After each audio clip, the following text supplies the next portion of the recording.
As you guys can see, we got some snow out here.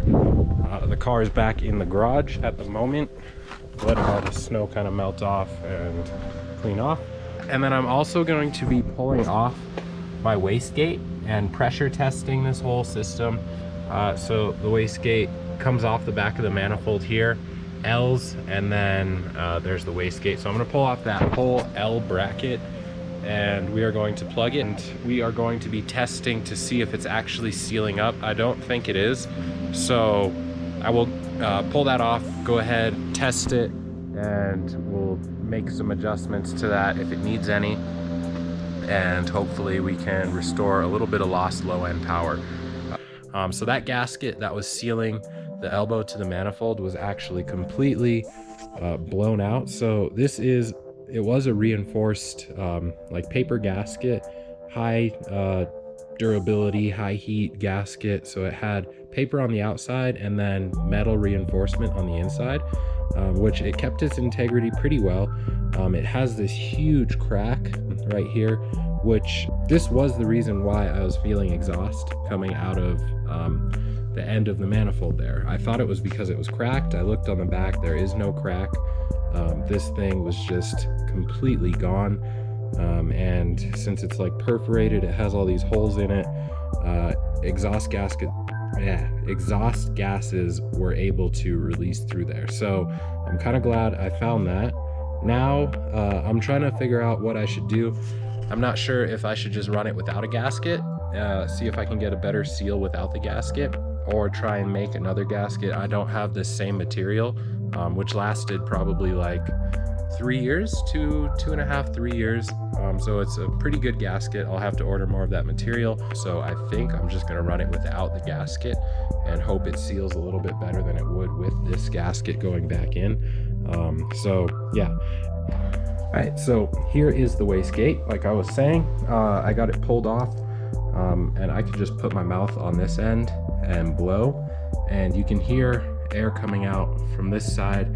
And then if you plug this hole, you can hear air coming out from where the wastegate actually seals to this little piece that I created a long time ago. So yeah, something is not flat, something's not sitting right, and yeah, we've got to take this apart and kind of figure out what's going on inside.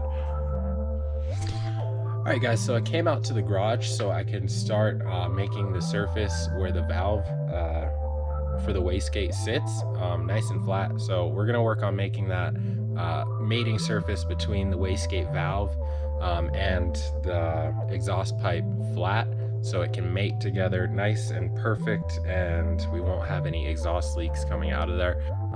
Anyway, so I've got the valve little thing all chucked up in the drill press here, and I've got this piece here. So this surface is just not flat.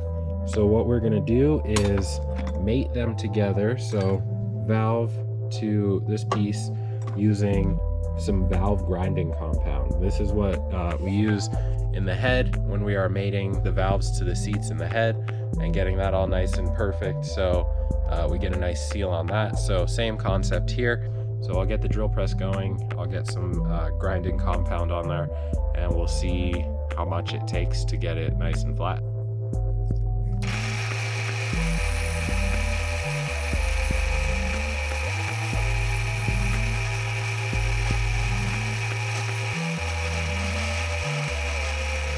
Honestly guys, that worked so much better than I thought it would. We actually have a clean sealing surface, so everything is nice and flat. The valve came out nice and clean as well, and yeah, we should not have any more exhaust leaks coming out of here.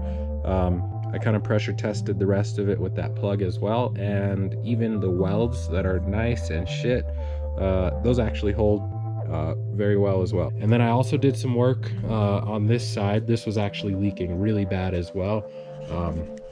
It wouldn't hold any pressure at all. So what I did was mount this belt sander upside down. Ideally you'd want to take this stuff to like a machine shop, just so they can get it nice and flat and planed for you, but I don't have money and it's Sunday.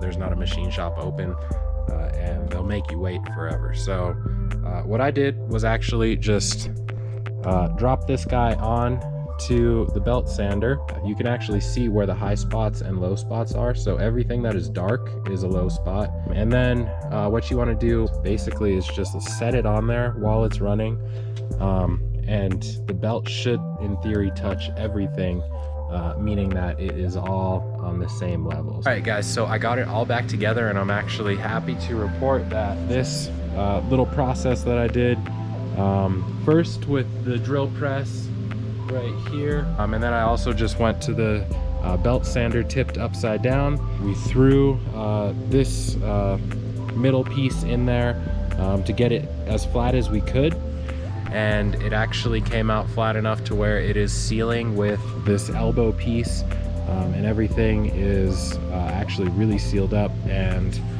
the exhaust leaks that I had in there were insane, guys. So mostly coming from where this elbow meets up with the middle piece, that was just really bad. It was not holding any air. And then we had a really bad exhaust leak with that failing gasket where this piece mounts to the manifold. I think I'm just gonna run it without a gasket for now. But anyway guys, I am going to go ahead and start throwing this stuff back on the car. So as you guys can see, I got the car out of the garage, and it's not so much that the car had like a vacuum leak, but since the exhaust was leaking so bad, the turbo wasn't even like spooling at idle, so the car was not, it was more in vacuum. So it was about 15, or yeah, however you would say it, like 15 psi, negative 15 psi in vacuum when the car was at idle. And now it is sitting at 10, negative 10. I don't know what you would call that, negative 10 psi of vacuum at idle right now. So went from 15 to 10 just in fixing those exhaust leaks. The turbo should come on a lot faster now. Just the littlest things will make the biggest difference, I promise you, with like boost leaks and all of that stuff, vacuum leaks, boost leaks.